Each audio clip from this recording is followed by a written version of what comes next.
Coming from a married couple who investigates all things supernatural, most people forget one side of investigating, the everyday human side. Before investigating, they had to learn everything that's involved with cases, all the while balancing their marriage, family life, friendships, and work life. Twisted Ascensions brings an inside look at how their marriage works on and off cases, spreading the knowledge they've learned over the years about trauma, drug abuse, dealing with spiritual gifts, protection work, and so much more. Dive into the world of a paranormal couple that doesn't shy away from hard questions, but rather offers raw and unfiltered answers. Listen to the good, bad, and ugly stories of various topics and hear from other investigators, past clients, and colleagues within the field. Now, your host of Twisted Ascensions, Caden and Alyssa Mask.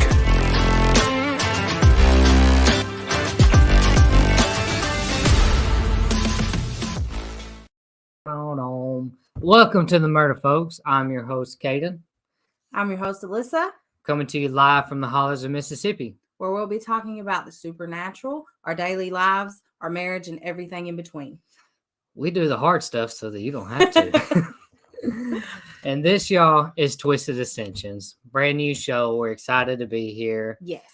We're still trying to get our footing in and kind of get our groove. So y'all are going with us. Y'all coming along for the live, or not for the live, for the journey. This is live, but for the journey. For the journey. Yes. So y'all seen what we're talking about tonight. Tonight we're going to be talking about bonds and communication, because they play hand in hand a lot of the times, and not just within the paranormal field, but outside of the paranormal field. So we're kind of going to give you the template of us as a married couple, and you can take that and add it with we'll talk about being with your friends, with your colleagues, whatever. These are things you can use. Family members, friends, colleagues. Yeah. These are things that you can use in literally your everyday life. Excuse me, that tea went down a little wrong. But these are things that you can do to kind of strengthen up your bond, especially if you're paranormal investigators. This is going to help you a lot, because the one thing that we know, because I'm not kidding, we did everything the hard way, quite literally. So we learned from trial and error. We did. Of what works for us. We did everything the hard way so that you don't have to. Exactly. What works for us, and 98% of the teams and individuals that we've talked to over the years, they agree that this was a downfall of what happens within the paranormal field, and that's lack of communication. Yes. So do you want me to start? You just kind of follow. Go ahead. Okay. All right. So we're going to be talking about, and I did write notes. So, because, I'm a dork like that. Kind of have to have topic points. But bonding literally starts from day one. When you meet somebody, you immediately don't want to meet them shut down and in a place of negativity, because that person is going to reciprocate and is going to, mirror you, or they're going to be like, that person's standoffish, right? Mm-hmm. When you first get into a paranormal team, when you're meeting the team and you as an individual are wanting to join that team, why are you going to walk up to this team and act like you know everything? Because I have been that egotistical. Mm-hmm. You've been that egotistical. Very much so. It doesn't work. No. It's not a good look. And we've met a lot of egotistical people over the years. But I don't think sometimes people think that it's their actual ego until someone actually sits them down in a certain way and tells them. Like, I will say that. Yeah. I don't think that all of those scenarios are people who are running straight off ego, knowing it. Yeah. Like I don't think they necessarily know it or mean it in a malice way. Right. Because I have met people who weren't, and we have people in our lives that, when you first run into them, they feel, it seems like they're extremely egotistical, but then when you actually sit down and have an open dialogue with them, you realize it wasn't egotistical. It was knowledge and fear or concern, because sometimes I feel like fear comes out as egotistical. Yeah. And in this field, that can happen very easily. Fear or concern can come out as egotistical. And I think a lot of that can be solved with an open dialogue on both sides. So basically, you really, when you meet somebody, you want to smile, you want to be kind, and you want to ask a lot of questions to get to know them. Just like in the paranormal field, when you meet other investigators, don't immediately go and be like, you're wrong, I'm right, blah, blah, blah, blah, blah. Mm-hmm. You're stupid. This is not the way it's supposed to be. No, be kind, be courteous, and talk to them. Right. Because if you're not smiling and you walk up to somebody, they're probably not going to talk to you. And that could have been a big break you could have had, or a big investment that could have been made. So just be kind and be nice. Make small talk, identify your common interests when you're in the field. If you have a team, really, if you're creating a team, sit down and talk about what you want to do in the paranormal field, like why you're in it. Some of Northern Ascension is in the chat, and they can tell you, when it comes to our team and our Northern chapter, we have a meeting of where we're like, okay, guys, what are some things that you want to get out of this year? What are some things that still driving you to be inside the field? What are your goals? What are your goals? What do you want to attempt to do that's new? I think that's a big thing too. I didn't mean to interrupt you, but I just thought about this. Nah, you good? I've had only two people ask me how me and Caden make it work, working with people who live out of our state and not being with them. And then we have, another member of our team that lives 4 hours away from us, and how we make that work, because we're all separate and all of us have lives outside of the paranormal. We're spouses, we're mothers, we're children, we're grandchildren. We all have normal lives just like everybody else, but we put in effort to maintaining a communication. All of us know big things that are happening with each other. It's a very open dialogue, and it's not like, ours is more like a family, but that doesn't work for everybody, and that's absolutely cool. It is if you keep it strictly business, but even if you keep it strictly business, tension will build if you don't have an open dialogue with one another about personal things and business things, because whether you like it or not, eventually those run together because everybody has a lot. So when people ask me how we make that work, my response is communication, because it is. Yeah. We're very open with each other. We're very honest with each other. And I'm not going to pretend that none of us have ever hurt each other's feelings or done something to one another, made the other one feel some certain type of way. However, because we have such an open dialogue with one another and a safe space that we've built with one another, when that happens, we communicate about it, we address it, we fix it, and we move forward as a team and a unit. Yeah. And that's how we make this work with people who live. I mean, we'll kind of break that down as to what we mean. Right. Because we're in Mississippi. Me and Alyssa are in Mississippi.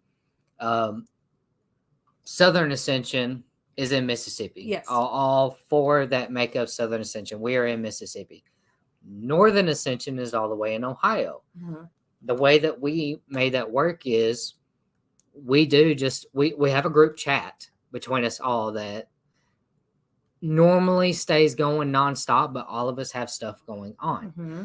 But we got together and we had an open dialogue of not just professionally on what we all wanted to do, how we wanted to do it, where we seen things going, but also we learned about our personal lives. And this goes into later on when we talk about silent cues and how that really just plays into the paranormal world. Mm-hmm. When you get to know somebody on a personal level, you know their mama's name, their daddy's name, their grandmama and grandpappy's name, their kids, what they ate for dinner, what their favorite song is. I mean, you literally just know them to your core. What that does is you create a bond, a soul bond with them, basically.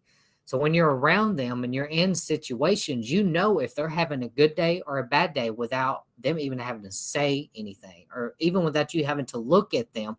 You can just tell within their voice or their body language that something is off. That plays a huge role when it comes to paranormal investigations in itself. Yes. Being able to cue into those, being able to hone in on those silent cues and those micro movements and just micro expressions, and really just kind of hone in so that you know what's going on at all times is very important. It's a very great practice that everybody needs to do. And one of those ways to accomplish that is, yes, I'm a firm believer that when that business is business and personal is personal.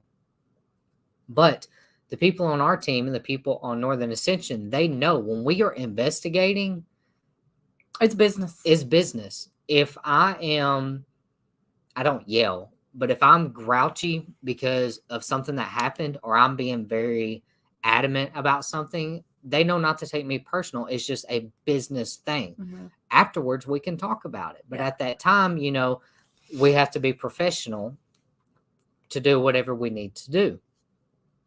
And with that, they know me personally that I don't mean any malice by it. I'm not intentionally trying to be an asshole or anything like that. That's just me. And the same with Alyssa. I get pretty grumpy when things are intense, but not towards people. That's how it manifests itself when we're investigating and things are intense for me. I get very edgy. It's just different for me. But like, I wish we had the video clip of me and Brian. Only because my body language changes in that when things get intense. Well, during the break, I may ask Todd to see if we can't pop one or two. Well, my thing about it is in those video clips at the beginning of it. This is just an example of what Caden's talking about. At the beginning of it, I was very tensed up. My body language was like, I was on the edge because of what was happening for me. And the person that was with me was not who's usually with me when things like that happen. It's usually Caden, and Caden that's a whole conversation. So it was Brian, and I was in this situation with him, and it was the first time I'd ever been in a situation like this with him, and we were alone, and it was so unexpected. And I was like, it was at Wildwood. Yes. I was like, I can't turn around and go, Brian, what do you want to do? What do you want to do? He's like, well, let's stick it out. Let's do it. So we did. And we were alone away from the rest of the team.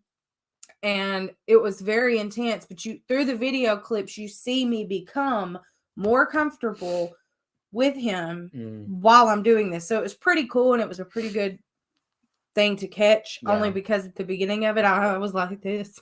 And then, through a little bit of time, you see me relax, and our communication with each other during that setting is better. So y'all already had a bond, but I do remember that moment you both said that strengthened your bond. It did. Having that moment. Y'all trusted each other, but having that moment, like, it just kind of solidified that next time we go somewhere, you two are hunky-dory about going on. We're great. So we're good to be by ourselves. But a lot of that was because I've never been in that state spiritually in a place with anybody other than you and a couple of other people that we've worked with, but you were there. Yeah. Like, you were there, even if they were there, you were there. So my comfort cord wasn't there. And I had no choice if I wanted to do it. And I had to do it. Yeah. I mean, I couldn't walk away from it. And I knew that Brian was not going to let anything happen to me. Mm-hmm. I knew that he would be able to read my body language if things got bad. And I was not aware of it. So I just went for it. And it was great. But I trusted him. So like when we have to go to break in 15 minutes and we already? But that's when we can really kind of deep dive into examples of it. And we'll really just dive into that and explain everything in it. Yeah. So be nice and courteous when you meet people. When you first develop a group or people, whatever, spend some time together, get to know each other on a personal level, because it's going to benefit later on down the road. Always be the real you. Yes. At all times. I cannot tell you how many times I myself, in the beginning of my paranormal career, molded to be likable by others. Mm-hmm. But it manifests itself. It manifested itself into anger and arrogance, and I was a dick. Really and truthfully, I was. You were. It was a rough time. So always be you. And if your group or team does not like you for being you, then guess what? It was never going to work anyways. It wasn't meant to be. It wasn't meant to me. Go find somebody. And you will find your people. Yeah. You'll find your people. Go find them. Don't form yourself to make others happy. And that includes outside characteristics, faith, everything. If they're not okay with who you really are, like there's a difference to me in changing who you are, being respectful. And I think sometimes people might get that a little confused. Like if you're in a group of people and you are being extremely vulgar and it's making them uncomfortable. I'm not saying like you should just turn around and walk and leave a group that doesn't like you using. You got to be respectful. One particular word or something. That's not what I mean. Yeah. There are always going to be things you have to adjust in a group. Yeah. But if your core values of who you are, if they don't accept those, then they're not your people. That kind of dives right into, you have to set boundaries. Yeah. With everybody has to have a personal boundary. Meg. Hello. Sorry.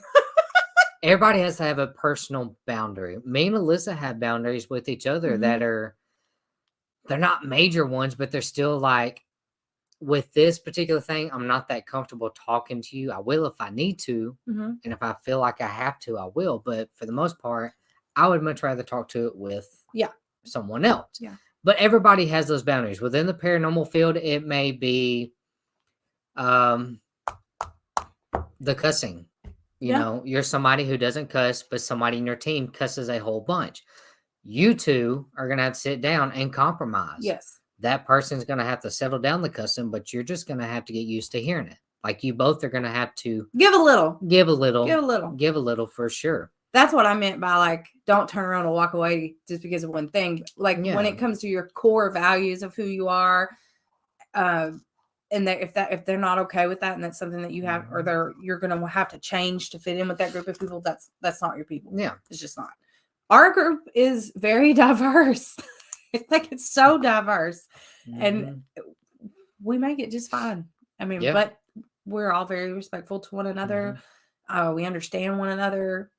A lot of us have different fates. Damn. That was loud. Sorry. So, but it works because we're respectful people. We're not asshats. But me and Caden used to be. So, I mean, some people view us as very harsh, and I'm not. Some people do view us as very harsh. I think it's very cut and dry, but it's because I don't like leaving room for assumption. Right. Like if I say something, you're going to know what I mean and exactly how I meant it. That's just me as a human being, which goes into you have to take, and this is a big one, not just for the paranormal field, but real life in itself. You have to take into consideration that not everybody thinks like you. Yes. Not everybody has the same capabilities mentally to think as everyone else. You know, with you are bipolar. Yeah. So you did have a lot of mood swings. You know, you still battle with them. They're very manic. My behavior can be very manic. With our sons, he is the same way. With me, a little touchy of the tism. We're starting to think. I got a little touch of the tism. A little touch of the tism. A little touch of the bipolar. And I know that I have borderline personality disorder. And we all have mental issues over here. Most of the people on our team are suffering with something. Have something. So when somebody tells Alyssa, like if they're talking and they're like, "You're very loud." You're just very loud. That happens a lot. On a good day, she may be like, "Yeah, I know, man. Sorry about that." But on a bad day, like if that mania switches, she may be ready to fight.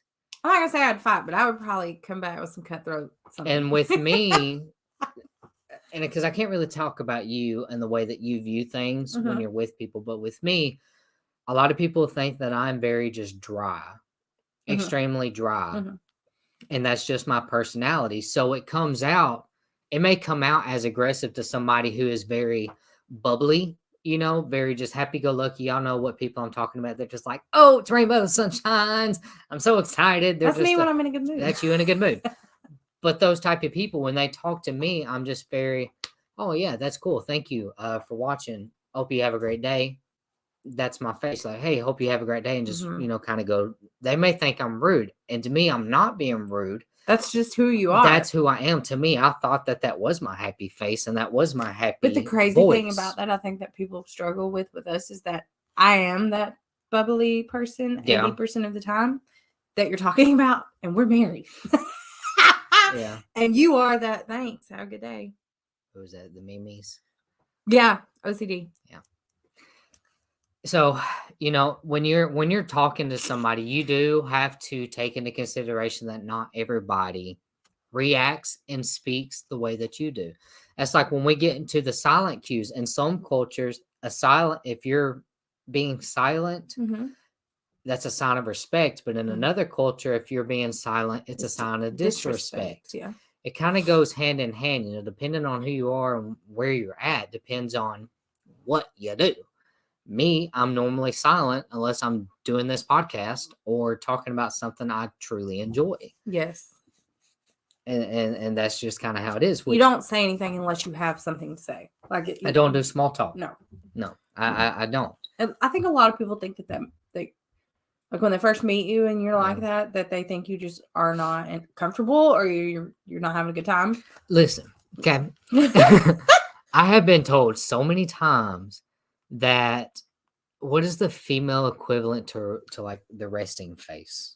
You mean the male equivalent to the female resting face? I don't really know. Stonewalled face. I'm just a stone face. They think that I'm just going to be this arrogant little snob. And then they get to talking to me and they realize I'm not.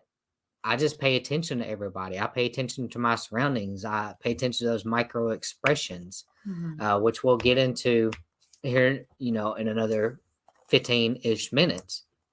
But I mean, all this goes around to, you have to learn all these things about your team, about your group, about your friends in order to really better help each other later down the road. When we start talking about the silent cues, which we can actually kind of jump into that right now if you want to. Okay. Right before, did you know that learning love language is not for partners, romantic partners? Yes, I learned that in therapy.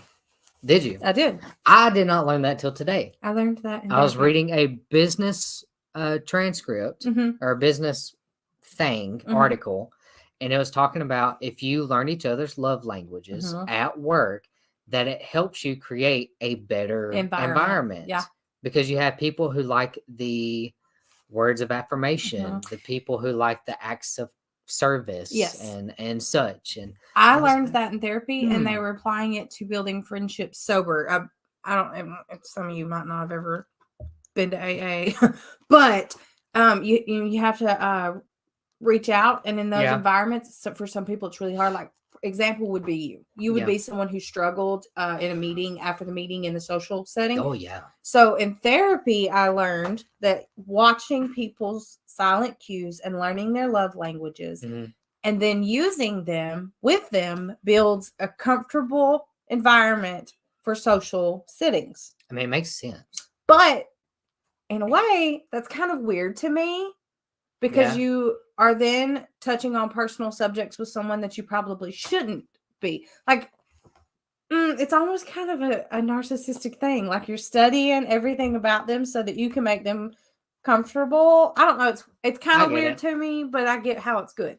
That's okay. That could be a whole show on itself. My therapist was like really weird about it when he was telling me about it.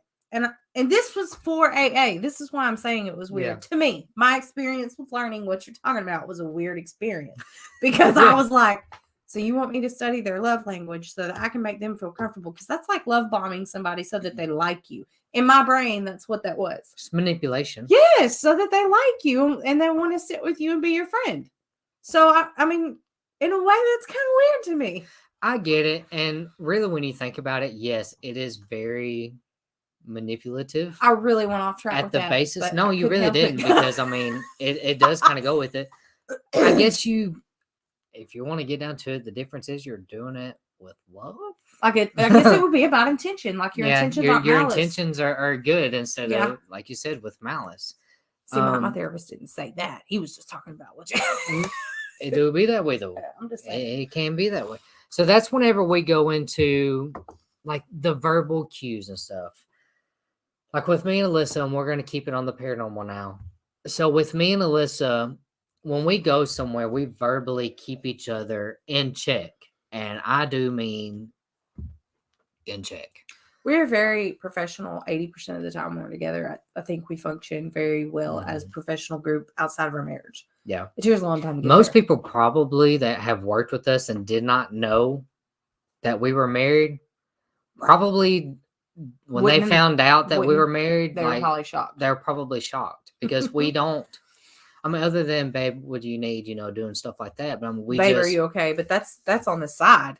Yeah, like we just quite literally, we are best friends, and when we work, we're very professional. Outside of paranormal, we've worked together at factories, and we're just tag that team way. Group. Oh, yes. Sorry, but within the paranormal, though, we're constantly checking up, like, are you good? How you feeling? Do you need to go outside? Are you sick? There have been times when, Alyssa I would notice that her body language would change. And I'd be like, what's going on? Tell me what you're feeling. And verbally, we're sitting there talking it out. Like, this is what I'm feeling. This is what I'm experiencing. And those are things that more investigators need to do. Be verbal about it. I don't give a rat's rear end about these teams and these leaders that are like, don't say nothing at all. You're going to contaminate evidence. Screw you, dude. Check on your people, because to me, that's the most important thing. You have to make sure that your people are okay. And part of that is talking.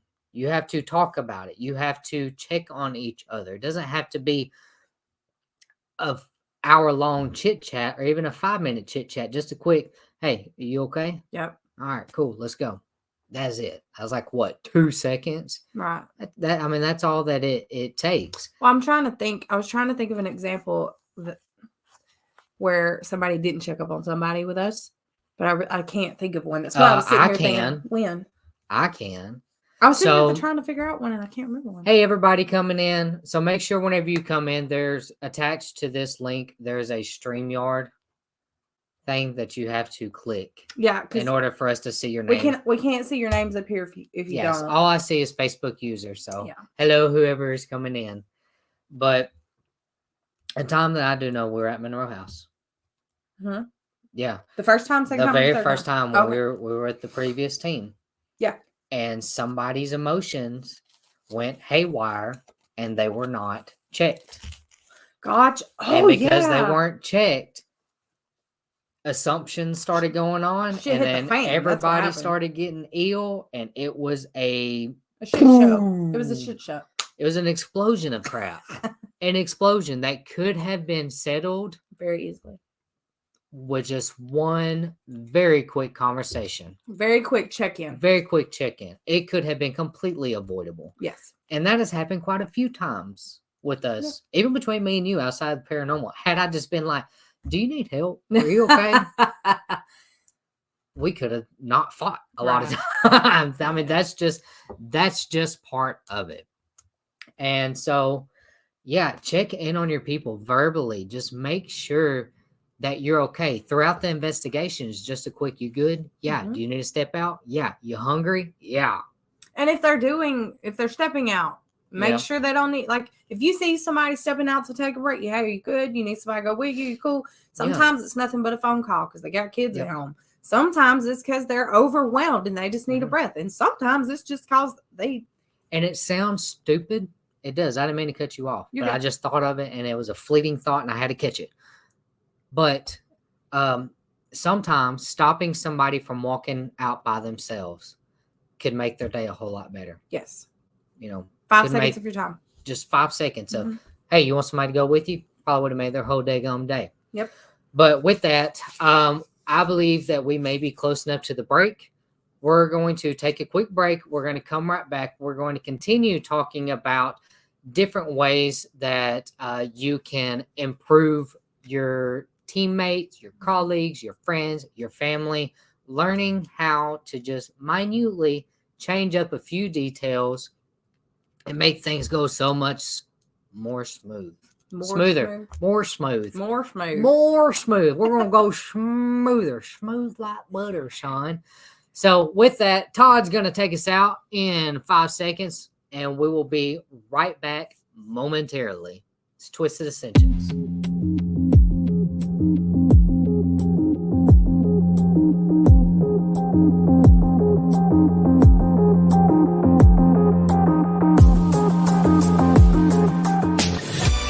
Want to see your video here? Sponsor WLTK-DB Talk Radio and watch us make that happen. With your paid sponsorship of $80, you receive a professional produced audio, video, and banner placement on our station. Not only does your sponsorship air during our live shows, but also replayed on our podcast and heard by hundreds of like-minded people. Visit WLTK-DB.com to get started and find out just how hard we work to get you noticed.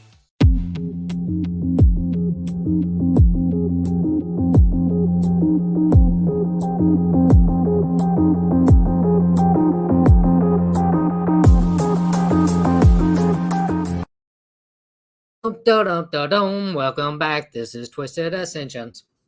I'm just playing. Please do not take me serious.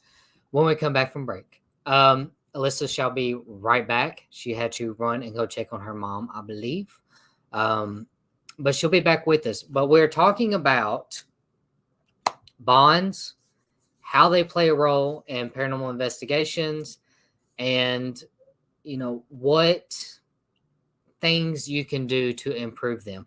And I'm really not sure why I'm still lagging. I thought we fixed this problem on our end. I guess I'm going to have to do some more digging into what's going on, but bear with us. I promise you it's worth it. Anywho, jumping right back in. So we had talked about verbally talking to each other, which should be common sense, right? But you can't believe how many people that we worked with that they did not jump or they did not check on anybody at all. There she is. I'm coming. I'm so sorry. She is coming. Here she comes. Here she comes. So, you good? Yeah. Okay. My arm hurts really bad. Yeah. Sorry. Alyssa, pretty sure she broke her arm, so we got to take her to the doctor tomorrow. That's going to be an adventure. Anyways, we were... Something got my eye. I'm burning up. Okay. I don't know if y'all know it, but Mississippi is hot right now. Mississippi do be being hot right now. It was hot right now. Anyway. So, we're talking about the verbal, which should be, like I said, should be a common practice, but a lot of people don't use it. Like we said, just a simple check-in can go a really long way. And then you go to body language. Mm-hmm. You guys ever hear, of course, everybody probably heard it. Actions speak louder than words, right? Somebody could be telling you that they're in a great mood, but they're showing a frown and they're doing this body language, which means that they're shut off. Right. Yeah. So you look at their actions because their body language is going to tell you their true intentions. Mm-hmm.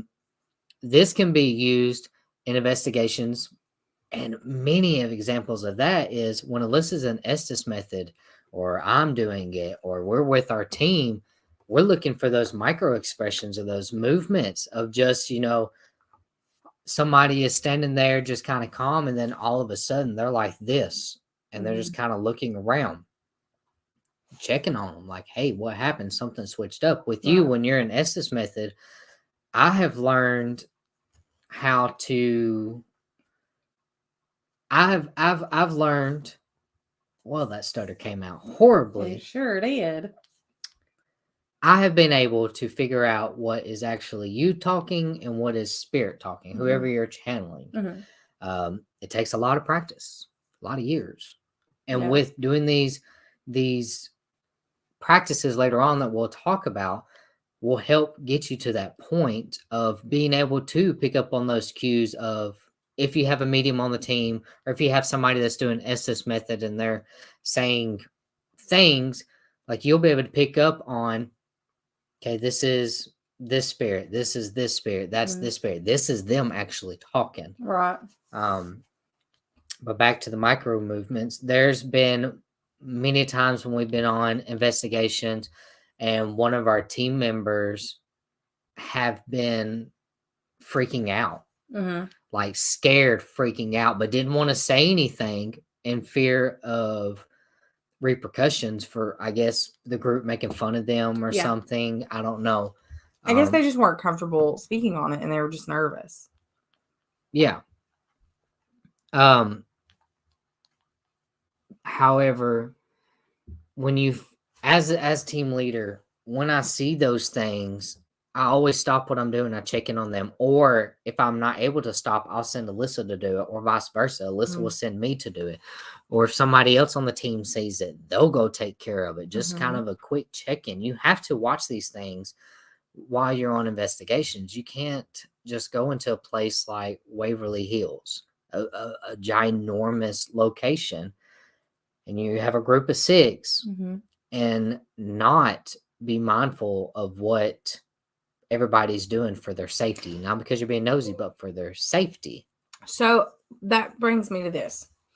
And I know we already talked about like business and personal, but there are some places that we've went where, like, before we go, due to the way that things are, we kind of check in with everyone that's going with us to see what's going on personally, just because those things can be used or brought up in a negative way in that location. Yeah. And that's something else that's important, or I feel like it's important. When I say, like earlier, I was saying that about personal things. Yeah. That filters into a lot, because if you're going somewhere and one of your team members is really just going through some shit in their personal life and things are rough, that can affect everyone's experience in a location.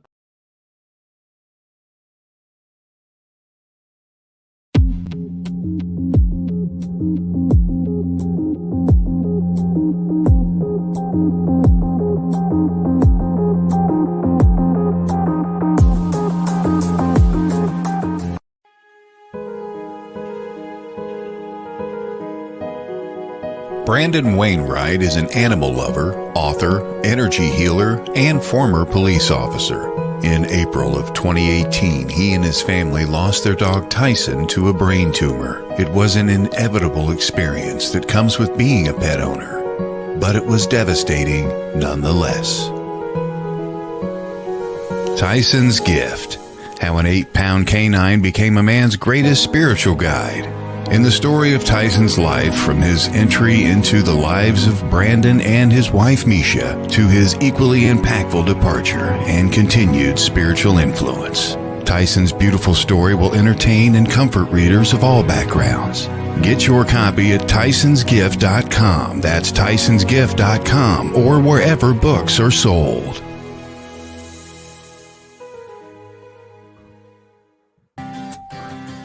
From its beginnings, Used was created to unleash the excellence of nature's healing powers and bring them to people everywhere. With almost 90 years in the market, they are considered a worldwide pioneer in complete herbal wellness therapy. All Swiss Used products are natural, essential oil-based, pleasant, and harmonious. They are extracted from plants and herbs with the latest technology to ensure the best results. Swiss Used Live Healthy with consultant Stephanie will guide you in the right direction to find the perfect essential products just for you. For example, have an upset tummy? Try our soothing chamomile that has not only been used by many, but trusted for years. Keep in mind, you just can't get these amazing oils at your local shopping center. They're just too special. For that, you need a connection. And that connection is Stephanie. Want some? Then head on over to Facebook and search Swiss Used Live Healthy. That's Swiss Used Live Healthy, and contact Stephanie today.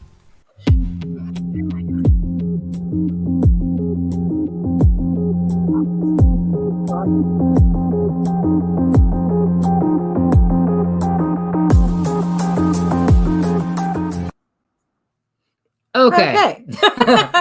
Let's try this again. Yes. So yeah, back I think I know what the issues is where we will definitely get that fixed. Anyway, what I was saying was in your if you're in a team setting and you are going to a location and you have a team member that has got some serious stuff going on in their life, that can impact everyone's experience at a location. You don't think that it could, even if they don't mean for it to, because spirit can use and manipulate anything that they want. And I've experienced it. I know a lot of people that have experienced it, and it can impact your entire investigation. We've been places where people had their own stuff going on, and due to that, it affected the energy and the communication, and we got nothing. I mean, it happens. It can happen. So knowing what's going on with your people in this type of setting, to me, is detrimental because it can affect so much when it comes to investigation and evidence. It really can. And I know everybody talks about evidence. I'm not going to get onto that, but I mean, everybody wants to have a good investigation. You want to have a good investigation. You want to have good evidence. You want something. That's why we go and do what we do.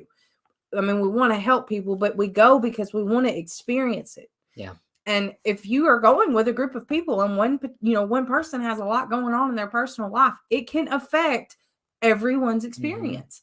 So if you aren't in tune, I'm not saying you got to be family with your people. I'm not saying that, because I do believe you can make it work if you're not.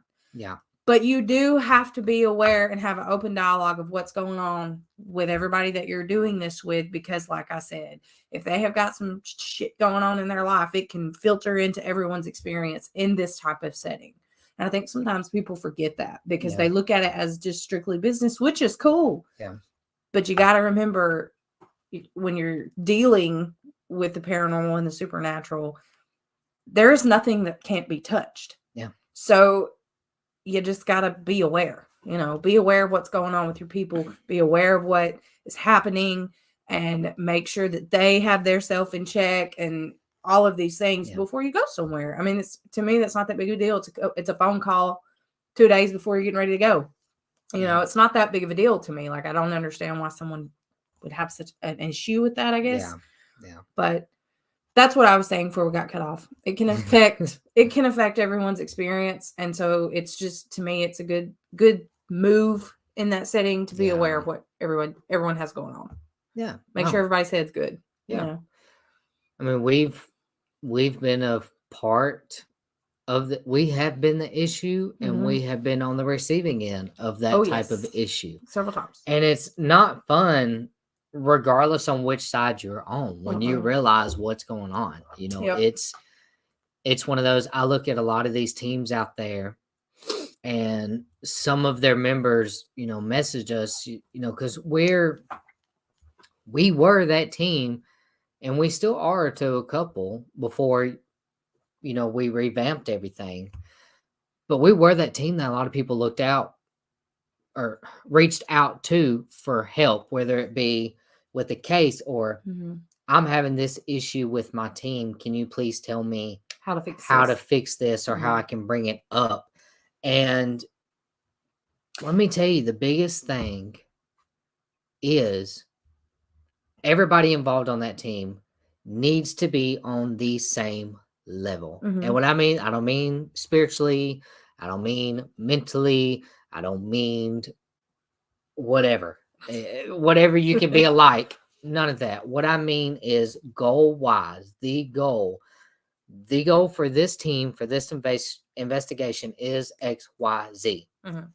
Everybody should be on the same level, And if everybody's not, then they need to be established of this side of the team wants to do this side of the team wants to do this. Either you come together and you can collaborate to achieve both goals, or you merge those two goals into one, into a bigger goal. Okay.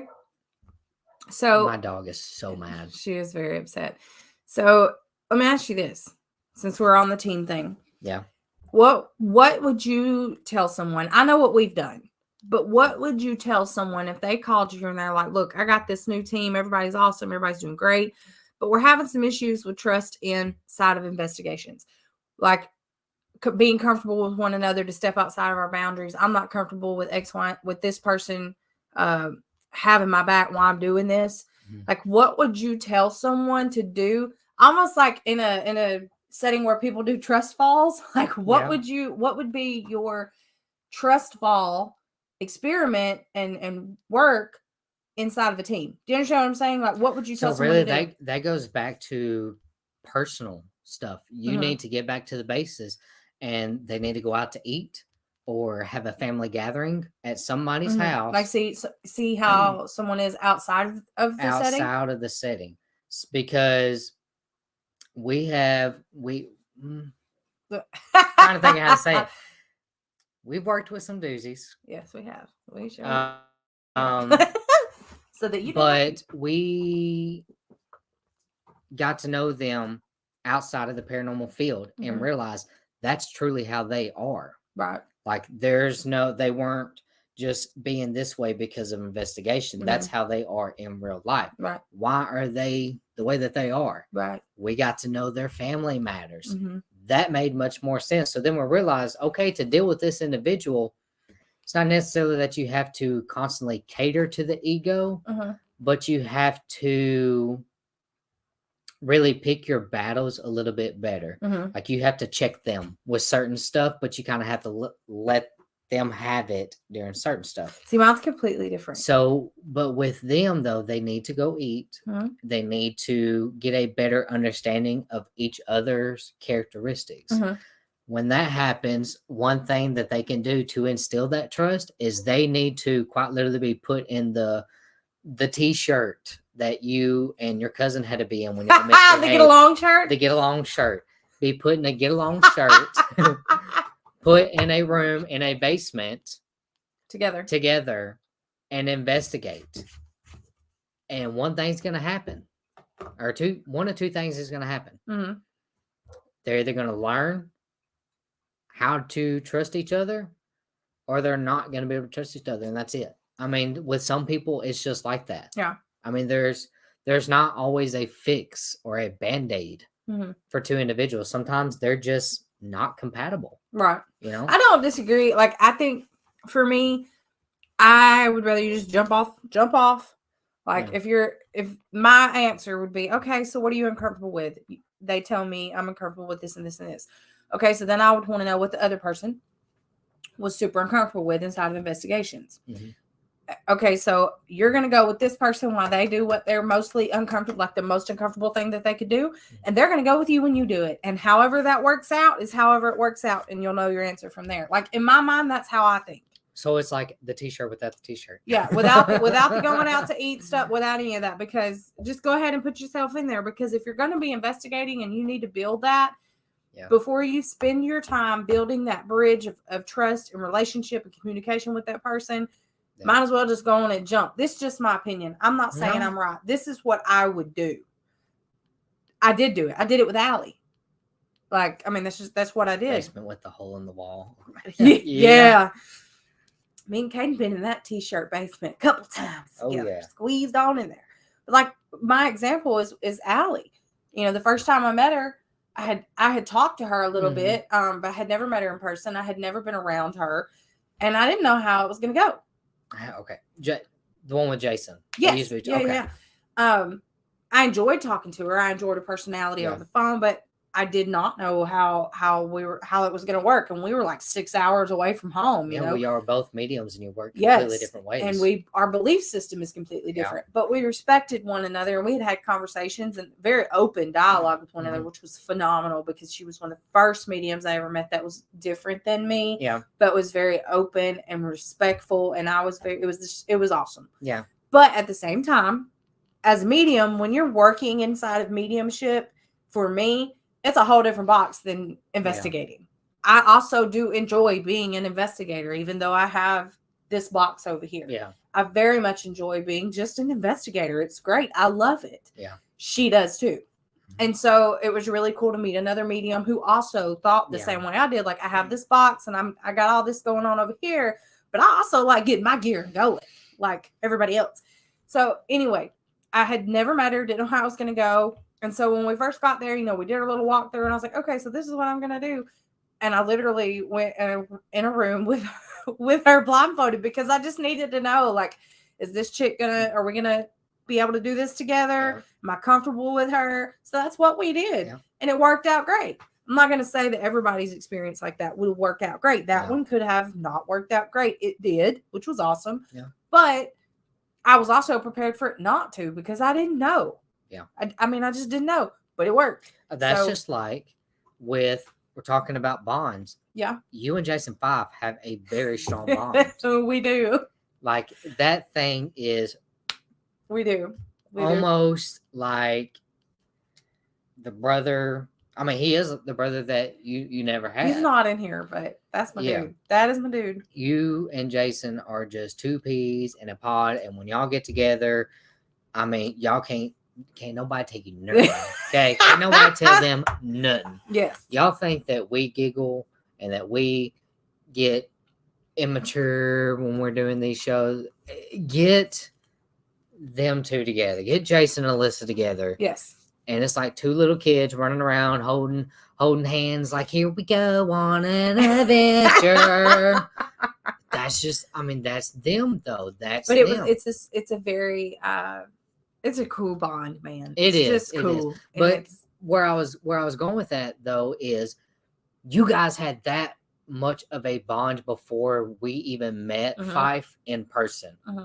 Like me and Fife had a damn good bond, I thought, and then stuff with you happened, and here he comes, to the rescue, the man, the myth, the legend himself. Yes, and just cemented that bond with you, and we still have not met this man in person. This was all at that time. This was all just talking, emailing, going on each other's paranormal pages, and when we met y'all, we were nervous because we're like, is the person behind the screen, behind the phone going to match? Time out just too shortly. We were nervous because we had done that before. Yeah, yeah. And they didn't match. Yeah. It was completely different when we met them. Yeah. But we were nervous. Like, how is he really going to be like investigating with? How is his team going to, are they going to accept us in? Like, how is this going to go? Y'all, when I tell you, it was like a family reunion. It was like a family reunion. It really was. It was just like nothing had ever happened at all. Like they've known each other for years. We've known each other for years. It was nothing. Yeah. And it worked out fantastic. But we cemented that deep-rooted bond before the investigation. Then we investigated. When I tell you, it was like fluid. Son, it was like fluid. It was like water. I mean, and you and Fife went off and y'all investigated. Yep. And it was me and Craig. However, we laughed so much that like all of our recordings were not. True. You could not use them. But me and Craig have only talked maybe a handful of times by email, and we investigated together, and it was just like bam, bam, bam, bam. Craig, you feel this? Yep. Do you feel this? Yep. That's just how it was. That's how it was with Northern Ascension too. Like we had everything happened really strangely over the phone, and then it wasn't over the phone. It was they took a chance and came down here. Like they drove down here. Yeah. They literally just took a chance and drove down here to meet us, and I was like, they are nuts. And they showed up. Can we talk? Is Dawn? Are you still in the chat? I think she is. Dawn, I think Meg is too. I just think it says Facebook user. Because I want to talk about that bond as long as they're okay. Like how this all became a thing, because I think that that's a really cool story to really implement what we're talking about. Don, is it cool to talk about it? How we all became Northern and Southern, and why Northern and Southern, and why we're waiting on that. It just further just goes back to bonds. Bonds are important. They are highly important. They can be used. Okay, thank you. So I'm assuming she answered. Yes, yeah. So those of you who are not familiar with me and Alyssa, before this podcast, we were with another group prior to Southern Ascension. Back in co-founded it in 2017. Yes. It was me and Alyssa, yes. and no, 2016 is when we went to Tennessee. 16, 17, something like that. So there was 6 of us, me and Alyssa, and 1, 2, 3, 3 girls and another fella that helped out. Yeah, a part-timer. Yeah, part-time fella that helped out. And everything was good. Now, the bonds, we did not understand back then like we do now how important it was to work on those, right? Mm-hmm. Excuse me. And like I said, we were very arrogant, and I was a dick back in that day. That tickle you? It did. I got choked. So a lot of the falling out was my fault, and I take full responsibility for that. However, something beautiful came from it. It really did. We ended with them, and we weren't sure if we were going to do anything else. And we did have quite a few followers. Like, reach out. You and Alyssa definitely need to do something. You definitely need to do something. Are you getting another page? What are you been about? Oh, you're moving stuff. Sorry. You definitely do something. So we did. We created Southern Ascension, and for a year, son, we was on it. We was on it. I mean, we was white on rice. We was on everything. If we could put our hands on it, we were part of it. And then here comes this team out of nowhere that I came across one day, because back then, like, my goal was I wanted to know at least 2 teams out of every state on a personal level. We were green. We were very green. And cocky as hell. And I liked their style. And 2 of the members in particular were Dawn and Meg. And I'm like, Alyssa, you've got to watch this team. I mean, it was just girls. I'm like, watch these women. They doing the damn thing. Yeah. Hold up. And I showed her. And I don't remember who reached out first. I think Brian, which is Dawn's husband, reached out, because later on I found out there were guys on the team. They were just behind the scenes. Brian reached out to me, and we just started chit-chatting. I mean, it was like an instant click with me and him. It was just big brother, little brother. Yeah. Exactly what they were dealing with within their team was exactly what we just got done going through. And we told them, just from our experience, what we felt was the best for us. Right. And so they took that with a grain of salt. And then, I don't know, 5 months later, 6 months later, it was in the summer.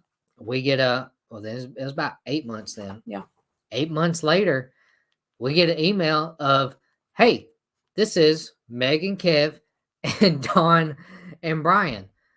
We are going to start up our own team. Yeah. We really want to work with you guys. I was like, well, I'm very honored. So we started talking again. It's so humbling. It is. So we started talking, and they were talking about names and stuff, what they wanted to do. And I'm like, y'all, it'll come to you. I promise. It'll come to you. Just give it time. And then I get an email from Meg and Dawn.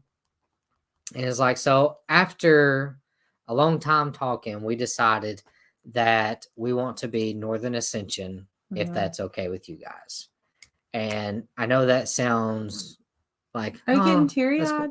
No allergies, for real. Okay. I've been scratching my eye. It's rough here in the SIP. I don't know about all y'all's weather, but it is rough here in the SIP right now. And when I tell you, that's the type of bond that we built with Northern Ascension, was that friendship, that family attitude. I mean, we get on each other's nerves. When Brian and Dawn were down here for New Year's, me and Brian were cackling at each other like an old married couple over dumb crap. I mean, that's just what we do. Yeah. We don't mean no harm, but that's just kind of how we do. But we've all put effort into those bonds. Yes. So it's a communication. It's kind of like a relationship, man. So you got to put effort in. Yeah. So what we dealt with the team that we co-founded, and what they dealt with the team that I think they co-founded as well. They started it, yeah. They started. We both had the same path that led us to the Ascension name brand. So we have that in common, but we're all vastly different individuals. Even me and Alyssa, as a married couple, are vastly different. I'm itching like crazy. Sorry. I am. I know I keep moving. It's like these allergies are oof. My goodness. I cannot. Oh man, it was so. Shut up, Todd. Like I'm itching. I'm just have to go take a Benadryl. Y'all, it's really bad. It's gone from like 75 degrees to 30 something degrees back to 75 degrees. And I know I'm wearing a hoodie and a toboggan. I only put the toboggan on for the podcast because if I wear my hat, you can't see my eyeballs because of the light. So I want you to see my eyes. So if the screen will quit freezing long enough for you to do that. Yeah. So the first team we were with, things were really good when we first started out. We were on a really good path, and it just didn't work out. The communication wasn't there. There were so many vast differences. There's too many goals that neither was willing to. Yeah, like nobody cater was to. Yeah. Nobody could grow in the situation we were in. It was not good for any of us because none of us could grow. So we made the decision, and it was a hard decision. And it was something that, I mean, if I could go back, I would still make the same decision, but I would do it differently. Yeah. I would have handled it differently. I was very not knowledgeed on how to deal with it. Like I had never dealt with a situation like that like professionally. So I didn't know how, and I don't think you really did either. We just did the best we could with how we were feeling and what was going on. And so, like I said, we did the best that we could. We didn't handle it the best way at the time. We thought we did, but we didn't. And if I could go back, I would have handled it differently. Yeah. But I don't regret it at all. You know, we left a really bad situation and we started something that was really, really amazing. And that brought us to where we're at now, which is it's like we went way, way up, we came way, way down, and then we went in the middle. And I'm in love with the middle. I love the middle. Way, way up here was too much. Too much. Kudos to the people that can do it. I can't do it and be a wife and a mom and all the other things that my real life contain. Yeah. I mean, I can't do it. There's not enough of me. I don't have it in me. Kudos if you can. But and I enjoy the relationships I have, and I don't want to overcrowd myself where I can't pour into my relationships I've built inside this field. It just goes back to when it comes to bonds, like I said, you have to work at them. You have to step outside your comfort zone and really do some experiments to solidify some of the bonds, to test some of the bonds, to build up on those bonds. But there are just some bonds that you're not meant to have. But you have to be able to recognize that for what it is. And I think that's really hard for some people, and that's okay. Like, I understand it. And let me tell you the easiest way to decipher if a bond or individual is meant for you. Being around them, do they bring you anxiety, negativity, make you feel bad about yourself, or do you dread being around them or talking to them, even though you like them, but they just like, it's just like a constant cloud? Guess what? They're not meant to bond with you. Right. I mean, that's just part of it. Doesn't mean that you're wrong. Doesn't mean that they're wrong. It's just that bond's just not meant. And that's cool. That happens. Mm-hmm. There's people that don't bond with us because of the way that we are. And that's fine. That's fine. But we had to go through and work on bonds. And then we had to sit back this last 2 years, almost 3 years. 2. It's 2. Almost 3. It'll be 3 in April. Yeah. We had to really just sit back and go through all the people that we worked with, we talked with, we communicated with, we helped in some form or fashion, or that we would call on to help, and really see what bonds are toxic to us as people. For sure. And in doing so, we cut out a lot of people, a lot of teams, a lot of places and locations. I mean, we cut out a lot because at the time it just wasn't for us. It was not meant to be at the time, and that's cool. You have to be okay in this field and outside to say, if something is not for my higher being or for my better self or for my future self or for the betterment of my future self, then you don't need it in your life. Right. We getting off sidetracked on the woo-woo train on that one. Okay, so some of the things that we've done for like alone, we've went places alone a lot, and Caden will come up with some sort of experience. Okay, I'll give one. When I was in all of my astral classes, and I was doing a lot of work with dream walking and astraling, and I was learning how to control things, and I was having a hard time with the control of what I was doing. So I would be at work, and Caden would send me a message, and he would say, "Okay, tell me where I'm at, what I'm wearing, and what I'm doing." And although to some people that sounds crazy, for me, it was his way of trying to help me. Like there was only so much he could do. Like honestly, there was only so much he could do. But I would get so annoyed. I'm at work. I don't want to do this right now. But in reality, he was trying to simply help me in the way that he could inside of what I was going through, inside of this part of our lives. Like it's a layer of things. And so that was things that we done to help grow what we have that we use when we investigate. Yeah. You've made me go and do, like you've came up with experiments for me to do at locations that I was uncomfortable with. And you knew I was.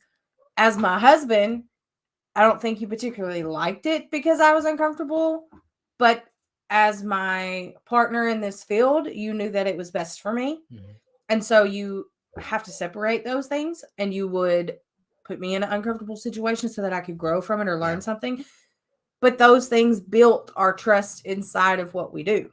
I mean, it just did. It built a bond and a trust where I knew that no matter what, as my teammate, you were not going to put me in a situation where I wasn't okay. Yeah. I never worried about not being okay. I might be uncomfortable because it was just foreign, but I never worried about not being okay because you were there. And that's some experiments that everybody can do, within this field. Right. I agree.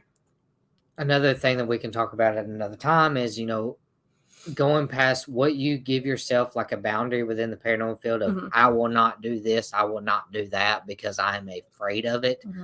Should really push through that and do it anyways, because it is a great way for you and your team to solidify a bond or to create a bond. Meg, when Meg was terrified of being by herself and at Wildwood, we put her in the basement on the gurney under Estes method. Yes, and she was down for it, like bam. Yeah, like she's like, I don't want to, but I trust you. I'm scared, but I'm trusting you guys. Yeah. And we kept assuring her, like, if we're not gonna let anything happen to you, we're not gonna let anything happen to you. Little did she know we were a mere 10 feet away from her the entire time. But that bond, she trusted us, so that solidified it on us. Like she trusts us. And in return, she got to see when she took that blindfold off that we were actually there the whole time to make sure that she was okay.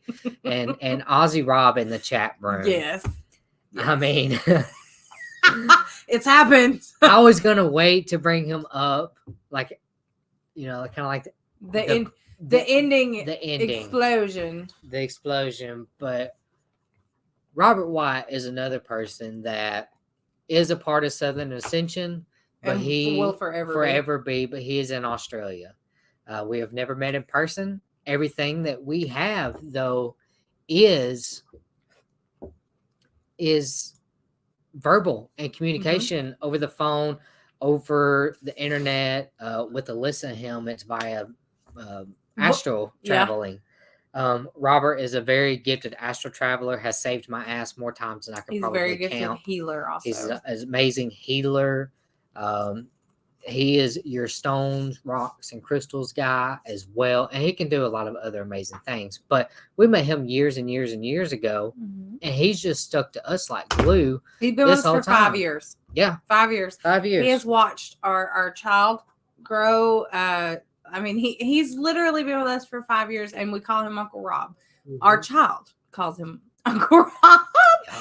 And he says that he has an Uncle Rob that lives in Australia, but it's just because even over voice messages, emails, text, calls, and astral traveling, the bond that we have made with him is so phenomenal. Yeah. And it goes beyond this realm. Even for you, even though you don't astral, even though you don't do all those things, you cannot deny that those things go beyond. They do. It's a spiritual thing. Right, it is.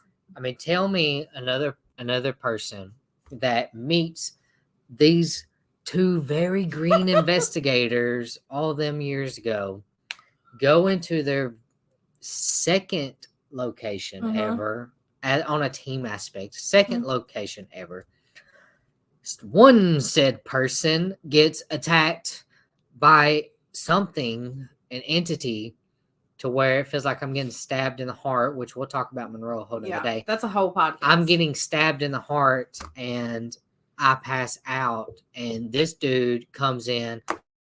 No hesitation, astrally, with a horde of people, things, entities behind him to protect me and take care of this thing that was attacking me, while simultaneously healing me at the same time to relieve my pain. This dude did not know me from Adam's first house cat. Okay, we had maybe talked a month, few times, if that. Like within that month, like a few times. But he was so willing to jump in and to save my ass, to make sure that I didn't. I can't say that word because we're on Facebook. I didn't be the things that we try to communicate with. And for that, I was forever grateful. And then when I really got to know him, and it was just like, dude, like this goes much further than our realm. We have spent some lifetimes together. We have, in other lifetimes, we have been together in some form or fashion, and to me, I do hope that everybody finds that in some way. I do too. We are fortunate enough to have several people go around that we have met, that there's no doubt that we were with in other lifetime. Like you can't deny it. It goes beyond this realm. I mean, it just does. And for a long time, I thought our relationship was going to be the only thing that I ever felt like that about. But then I have friendships that are like that. They're very few. But I got them. And they're amazing. And we're like, okay, guys, you're kind of just going in and out of topic, and that's just how we are. Listen, that's how we are. We get on a rampant and we go with it, and then we come right back. That's just, we're boomerangs. We're boomerangs, okay? We should have named the show the Boomerang Show. The Boomerang Show, for sure. Yes. We're like fleeting thoughts, just here, and then we'll come right back. Yes. We got you. Anyways, but that's just another bond that we have extremely worked on over the past 6 years, 6-7 years. It is. And we're very grateful for it. But just like with Robert, we did the same with the people here. And it's worked out very well with the ones that we have chosen to create those bonds with. And with those bonds, you can do a lot of amazing things when you're investigating. That goes back to, we talked about the verbal cues, being verbal with each other. We've talked about the micro expressions and the body language part of it. Another side of it goes into the silent cues, the nonverbal. Let's give an example. What would you consider our silent cues to one another? Like we have this thing where when we're in public and we can't say anything, but we want to tell each other that we love each other. That one, The 3 squeeze. We've had that for sure. We like if we're holding hands, like hold my hand, pretend like I can't hold my hand, pretend like you love me. Okay. We'll do a 1, 2, 3. Yeah. Like she'll do it to me, like 1, 2, 3, and she's telling me I love you, and then I'll do 1, 2, 3, 4. More. You know, I love you more. But I meant. And then, well, on investigations, though, I mean, it's not necessarily a silent We cue, usually but give it each is. other a sign before we go in. Don't pretend like I'm like, okay, so if I tug on my collar, that's what this means. If I start rocking my knee, that's what this means. Yeah. So well, I'm saying, like, with yours, though, a silent cue that I don't think you're aware of. You're aware of. Oh, I got one of them. You got one of those. Okay. I'm not sure if you're aware of it. But when you get nervous, but you don't want people to know that you're nervous, you do this thing where you just like, and you bite your lip and you just look off like you're looking at something. Like, I do that all the time. No, you do this like when you're nervous. Okay. When you're nervous, you're just like, I'm just like, yeah, somebody's a little nervous, or doing these. Mm-hmm. If I'm starting to say something you don't like, can't nobody else hear it, but you're stomping my foot, you know. Okay, so those are my silent cues. And then we always, like, if we're across the room, you know, I love you, I love yous. But I think ours is mostly when it's me and you and a group of people that really gets put to the test, because if they're saying something that we know is a lie, we just look at each other, give each other that. We do have a look. We do have that a look, just like, Or I will grin. Like a shit-eating grin. Like, grin. Are you hearing this too? I'll be looking at him grinning. They'll be having a serious talk, and it'll be some side just with eyes, shit, just like, and I'm like, did you hear that? I did. And they say something else like, girl. Hey. I mean, that's how we are, though. And on investigations, some of the silent cues, I don't know mine, so you can tell me mine. Your hands. Oh, you gonna start me first? Okay. When you get nervous. Yeah. y'all are getting raw, uncut footage. So when you get nervous, you. Yeah, for real, Robert. Now the secrets will come out. You do your hands a lot.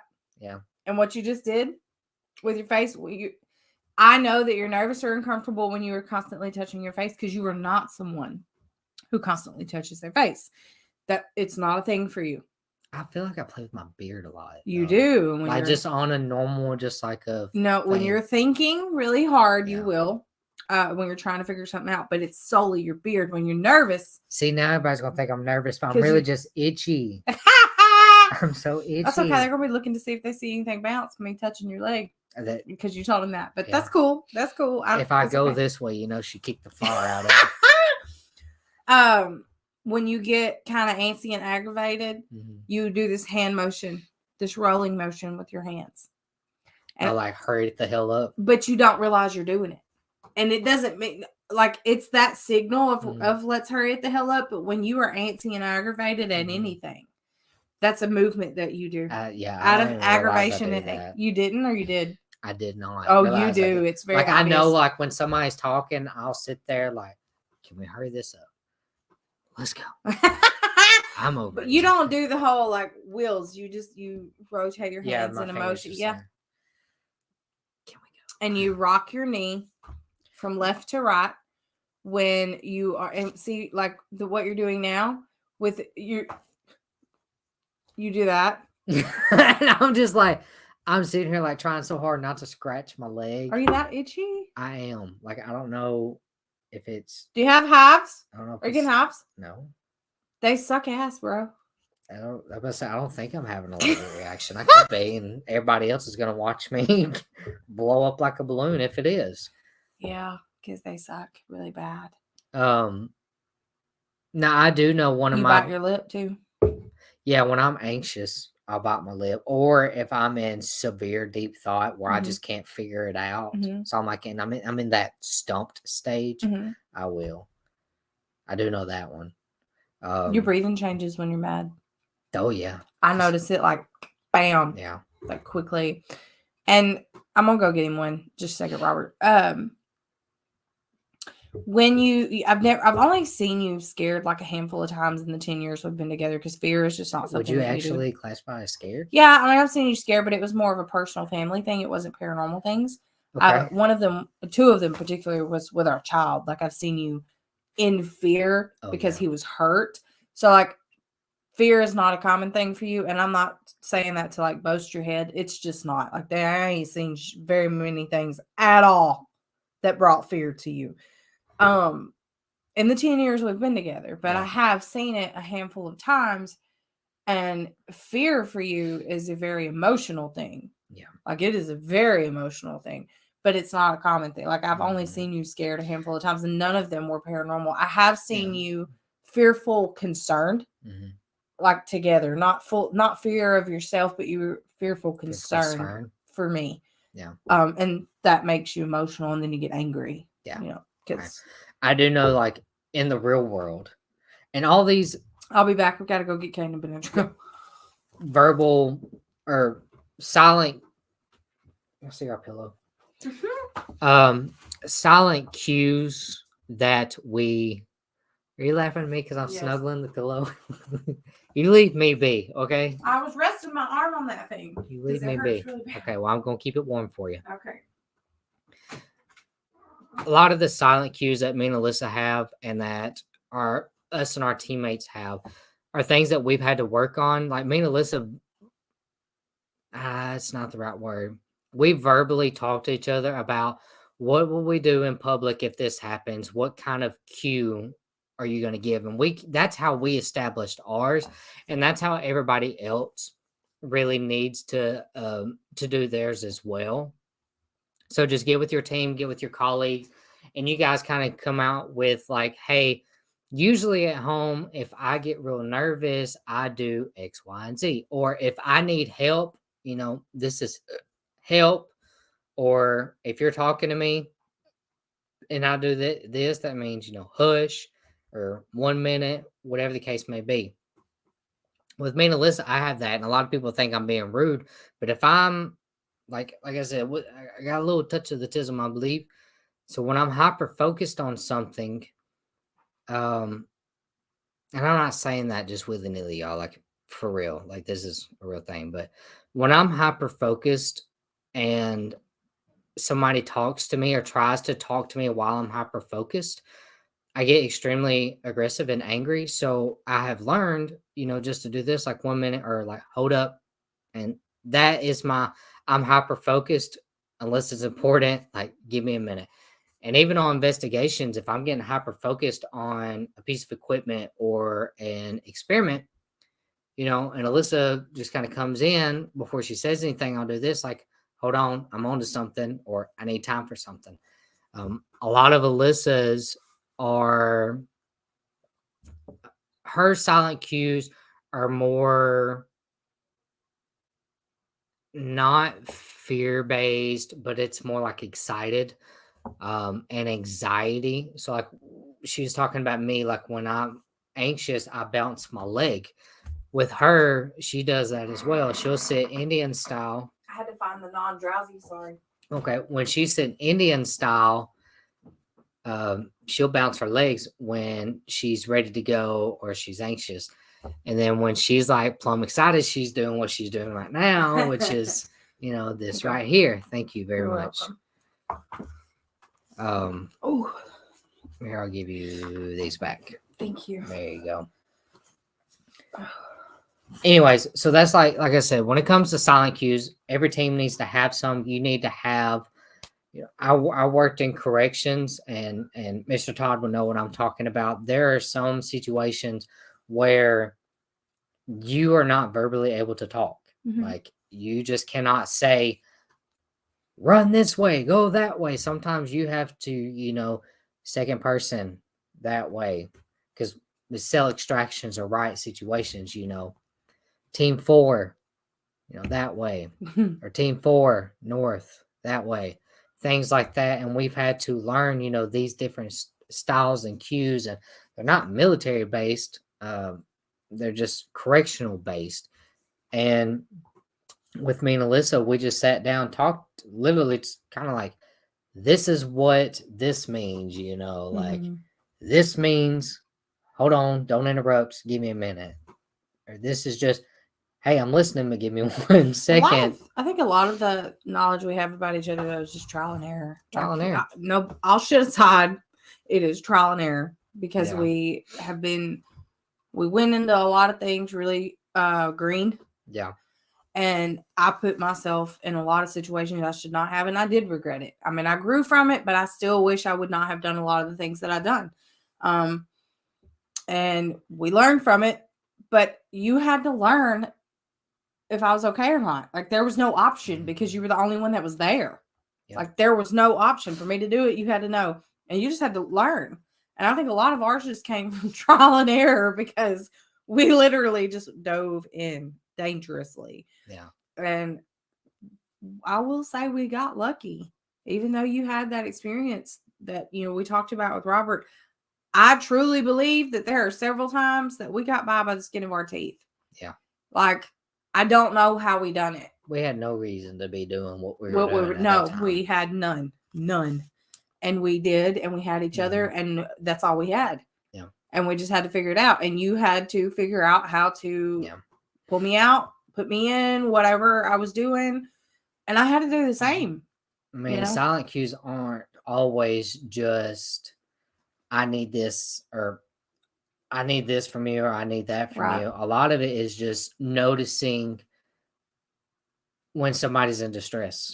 And to me, all that goes back to the conversation we started all this with knowing who you're working with. Yeah, know who you're working with. Yeah. You know, when it comes to Alyssa, I know when she's in Estes method, when she's really starting to tire down, because I watch her body language and I can tell by the way she's moving that you're getting tired. Can you really? Yeah. That's how I'm also able to know when it's your voice. Mm-hmm. And sometimes, yes, you do change your voice pitch, which, I mean, you taught yourself how to change the pitch of your voice depending on the spirit. Mm-hmm. You know, so if it's a little boy or if it's a child, you're very, hi, how's it going? If it's an adult male. That sounds so weird to me. That's creepy. But when it's adult male, you're like, hello, how are you? Or female, hi. Like, you just taught yourself to do that. And yes, most people hearing, they can kind of tone in of, oh, that's, she's talking different. That's got to be a different spirit. But I can tell your real voice you use for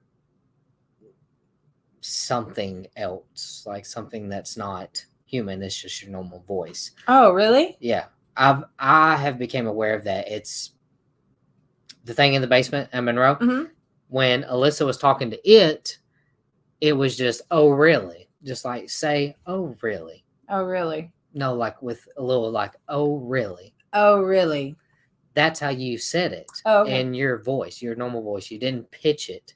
It was just your normal voice. So when you're talking to something that wasn't human, it's your voice. Oh. But I'm able to figure out when it's actually a spirit saying my name, like something that's non-human saying, okay, Caden, and you saying, okay, Caden.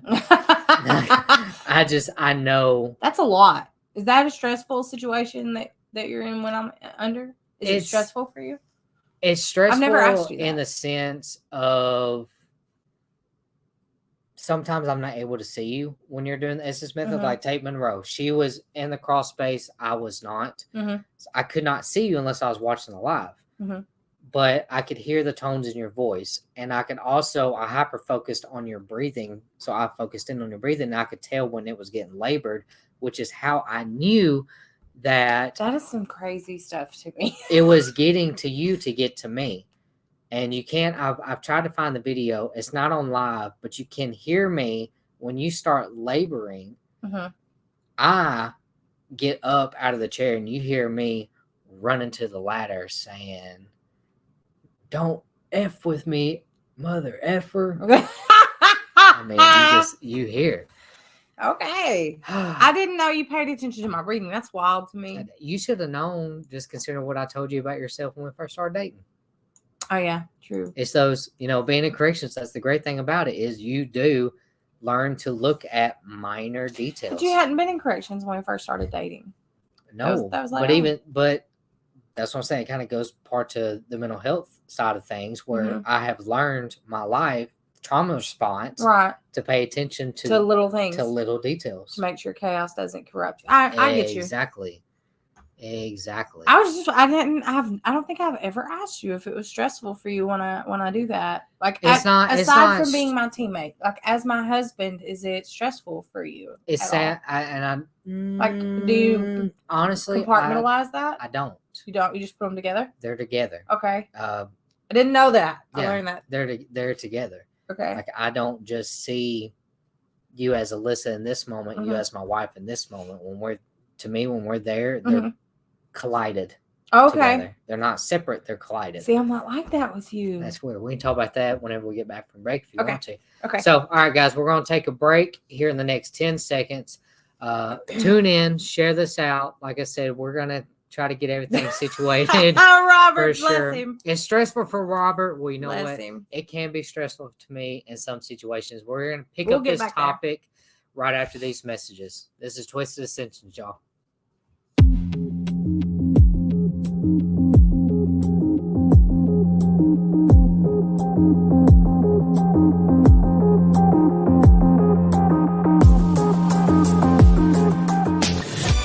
Want to see your video here? Sponsor WLTK-DB Talk Radio and watch us make that happen. With your paid sponsorship of $80, you receive a professional produced audio, video, and banner placement on our station.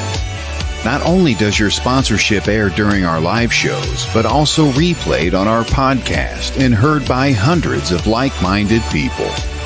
Visit WLTK-DB.com to get started and find out just how hard we work to get you noticed.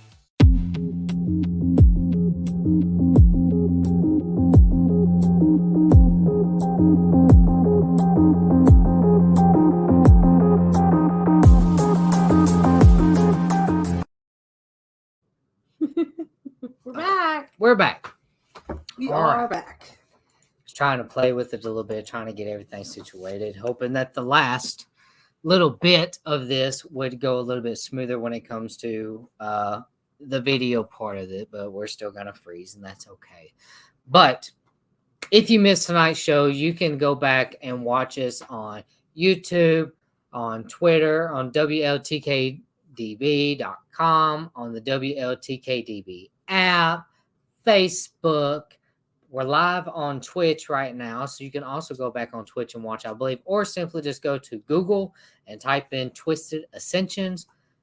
There's even more ways to listen in that way. Like to go back and listen to our archives, you won't even believe.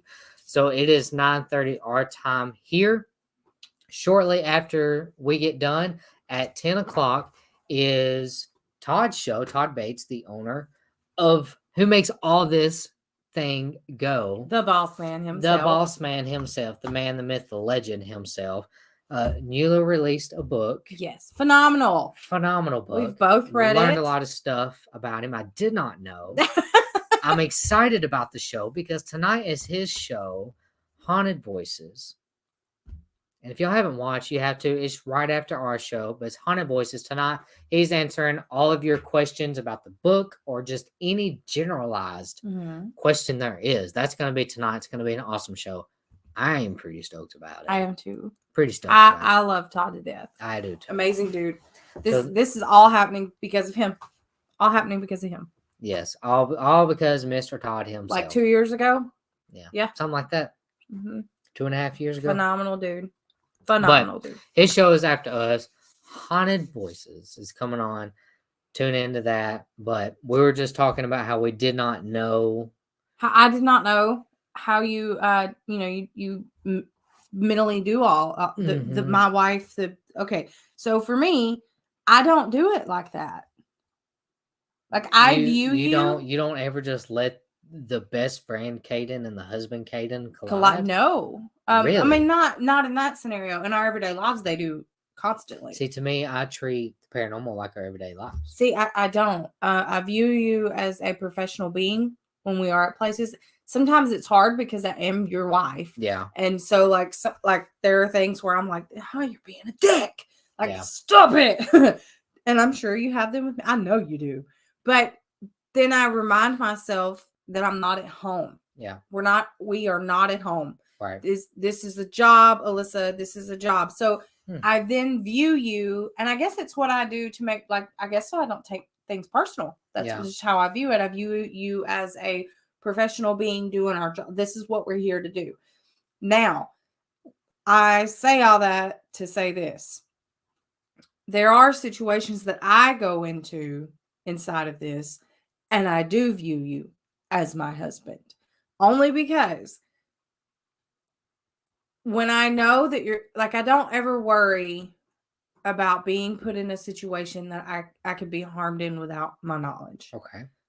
Because I know my husband's not going to let that happen. Like, I know if it starts to happen, my husband's going to stop the shit. Somehow, some way, he's going to stop it. So, like, I'm not concerned. Being in uncomfortable situations have happened a lot for me. And I've never been quite, like the last time we went to Monroe, I was terrified because I didn't understand what scared me was not understanding what was going on and nobody telling me. And I was so frustrated.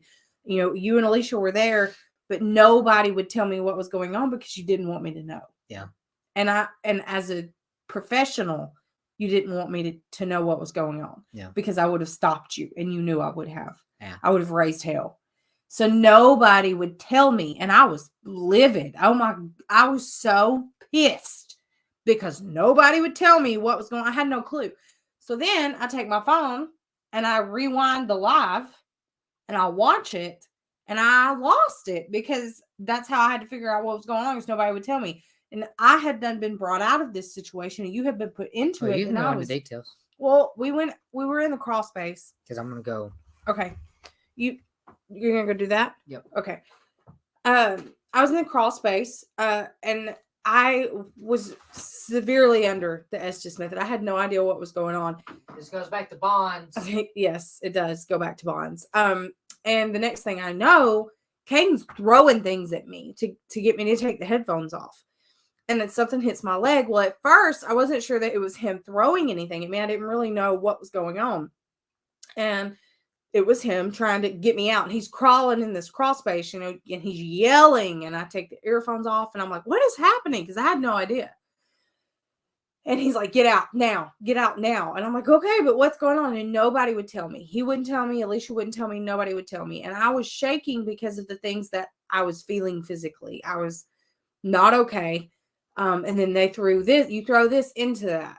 And so I was really confused. I was severely concerned. There were some things going on with my body from what I was doing. And it was a whole thing, a whole big thing. So I get out, and I'm sitting there, and Alicia's not telling me anything. And Caden's in here, and he's under the Estes method, and he's saying some wild shit.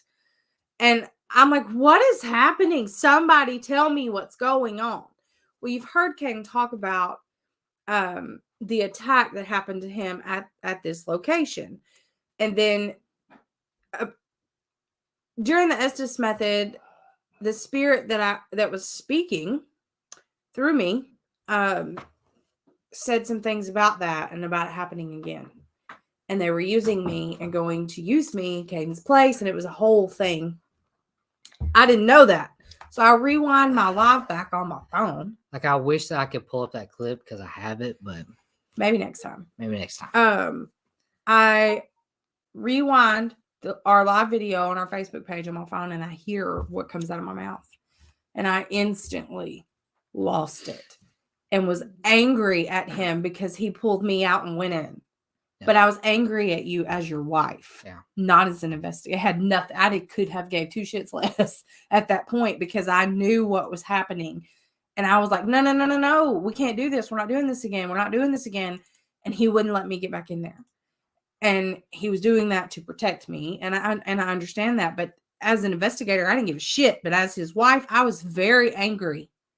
Very angry.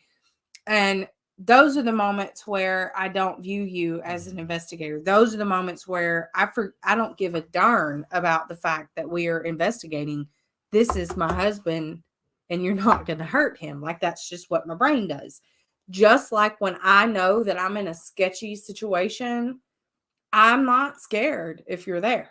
Like, Right. I'm not scared. I'm not afraid, because I know that Caden is not going, he's going to push me because it's good for me, but he's not going to let me break. He's not going to let something break me. I mean, it's not going to happen, because he'll die trying to keep it from happening. Like, that's just how it goes. I know that. So I know he has my back no matter what. So I'm not afraid. And with that, that's when I did get the most husbandy, I think, at an investigation for sure, because I knew that it was using Alyssa to get to me. So what I ended up, it was making me mad, because I knew that it was using Alyssa to get to me. Mm-hmm. And it came to the point where that's my wife. You're not messing with my wife. If you want me, you got me. And it's, kind of like, take me, try me. Don't take her. Don't try her. Robert. He won't let you. He was there for that too. Yeah. But we got roughly 10 minutes before we end this, so that Mr. Todd can get ready for his show. Tune in for his show. We've been all over the place, but we kind of kept it mostly on cue, because everything we've talked about, it goes back to bonds. It does. How they work, how you build them. Just to run back on the buildings, when it comes, just be verbal with one another. Talk about what you need from each other to make it smooth like water. Mm-hmm. If with me, you just tell me what you need me to do, I'm going to do it. With Alyssa, you have to tell her, but explain why you want her to do. I'm going to ask. The way that she does things. With me, words of affirmation, like, hey, you're doing awesome. That's good enough for me. Mm-hmm. With you, it's words of affirmation and acts of service. Yes. So learn that about each other and just kind of do that. Like, if Sally Luann on your team, her love language is acts of service, and you're on investigation, get her favorite coffee. Just buy her favorite energy drink. Oh, I remembered you like this. It's going to make her feel welcome and part of the team, and it's going to raise her energy. Yep. Trust me. Not just energy from the drink. Just it's going to vibrations. But the bonds go into friendships. Yeah. My best friend is someone who has to have words of affirmation. I love her. She has to have words of affirmation. Telling her I love her and that I appreciate her. She's in here. Yeah. Like, I mean, but that's her thing. That's what she needs. And I'm cool with that, because I need it too. Checking in with her and, hey, I love you. I'm here. That's her thing. Yeah. So learning love languages, well, that's a whole different thing. But it could be a little psychotic, but you can also apply it to other things other than romantic relationships. Yeah. I mean, you just can. And in a team aspect, I don't think it would hurt to sit down and discussing each other's kind of where they stand with their family can go a long way. Yeah. As well, because somebody on our team, well, a couple of people on our team, actually everybody on our team, we're very family oriented. Is very family oriented, yeah. But everybody right now, each section is going through something with their parents or with their children. Yep. Health wise. Yep. So we're all dealing with that. Mm-hmm. And when you know things like that, then you're able to understand why, if somebody goes on an investigation, but like with Alyssa, her mom has cancer that, we're working through, but there may be sometimes when we go on investigation, I got to take a phone call. She's got to take a phone call. Or she gets a phone call and she's got to run out. Yeah. Knowing what's going on so you don't take offense. It's just like, oh, I hope everything's okay. Right. Or, there may be somebody else who, is just for a split second, they get lost in their thoughts thinking about what's happening at home. Mm-hmm. You have to take those things into consideration. And the more you know about the people you're investigating with, the better off you can, again, flow like water. Okay. We're going to flow like water. Fly low water. And then, so just be verbal and just also remember that not everybody thinks the way that you think. Not everybody talks and speaks the way that you talk and speak. And not everybody believes what you believe. So you have to navigate these waters much like you would your friendship or family or whatever the case may be. And then when it comes to silent cues, that's something that y'all just going to have to sit down and be like, I'm comfortable doing this if I need this. And then also sitting down and looking at each other, because Alyssa gets annoyed at me because on our kid, I can tell when he's lying or not, because when he's telling the truth and he's trying to remember something, he looks off to the right. But when he's lying, he looks to the left. And that is something that a police officer developed when it came to interrogations. If you watch somebody's eyes, you learn their patterns. You can tell if they're lying to you or not, which I use quite often if I can. But you learn patterns about somebody. That's how, I know if Alyssa knows if I really got to pee, I'm going to jump my leg up and down sway it, sway it in and out because I got to pee. But I know, whenever she's got to go, she's going to, be doing this right here and rocking back and forth. You say I do that when I'm excited, though. No, you do this. Oh. I do a jig. You get a little jiggy, jiggy, jig.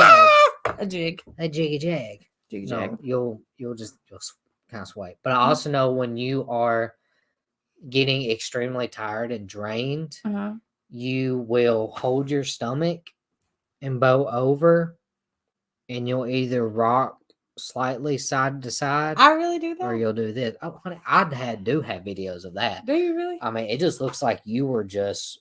I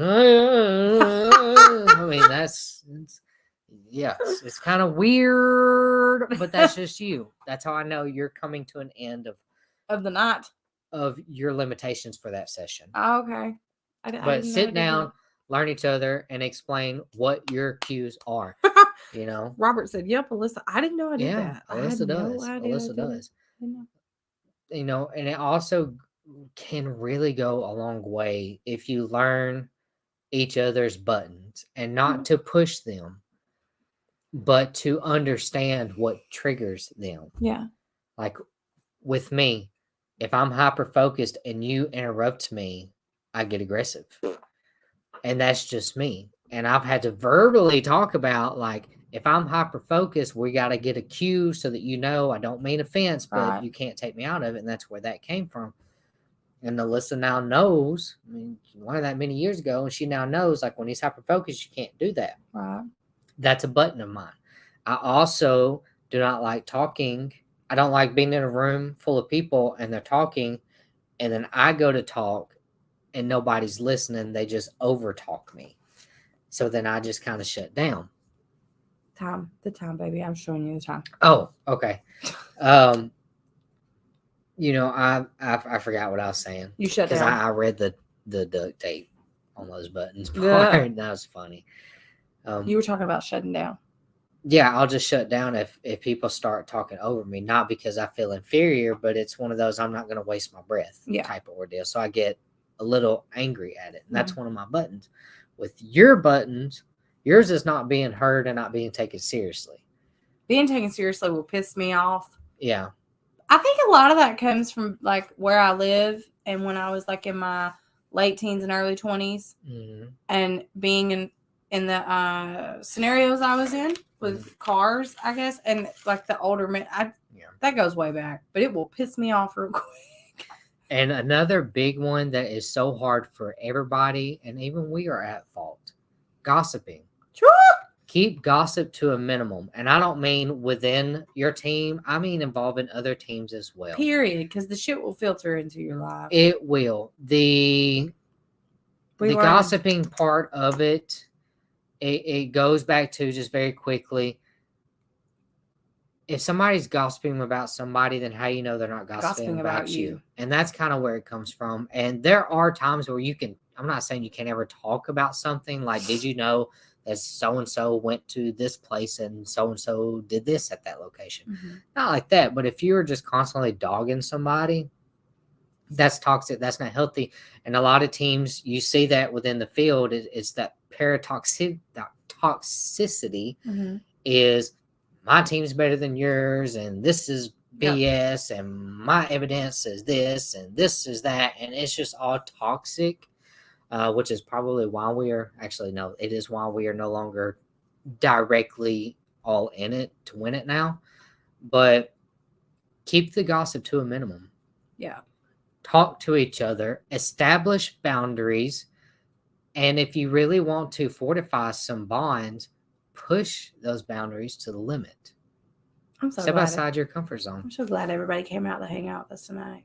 For sure. Thank everybody who tuned in. I'm excited about our next show. It will not be so chaotic. No, we're going to get everything situated. You guys may not see us on video anymore if we cannot. I think I know what it is, but until I test it out once more, then I'll let you know. But it may just be our picture. May just be our picture and audio for a little bit. But that's okay. I don't want it to be, but it may be. It may be. But closing thoughts? I'm excited for our next show, and I hope a lot of you all of you, not a lot. I hope all of you stick around for Mr. Todd's show. You will not be disappointed. He is a phenomenal creature. Just phenomenal. See, Robert, I thought it was the frame rate as well, but I've changed it 4 times now, from 1080 to 720 to 840. And it seems like the 1080 is worse. So I've actually ran it midways. I like the facial expressions, though. Yeah. You just have to use your mind. You would probably see them as we speak because you have seen them all. But we're definitely gonna have to get this fixed. Yeah. I'm not sure. We thought we had, but it didn't work. It didn't work. But next stick show, around for Mr. Todd show. Yeah, y'all stick around. Haunted Voices is up next. You got roughly 10 minutes to go potty. Get your drinks. Get your drinks. Get your snacks. If you smoke, smoke. If you don't. We're not telling you to. It's a bad habit. Don't do it. Yeah, don't do it. Don't do it. As we vape. As we vape. Probably going to go drink some wine as soon as we're done with this. I cannot. I'm hurting too bad. But not sure what our next show is going to be because I have a couple of guests that I'm wanting to bring on. So I have to figure out which one will be on here. But I think I know who I want first. Yeah? Mm-hmm. Okay.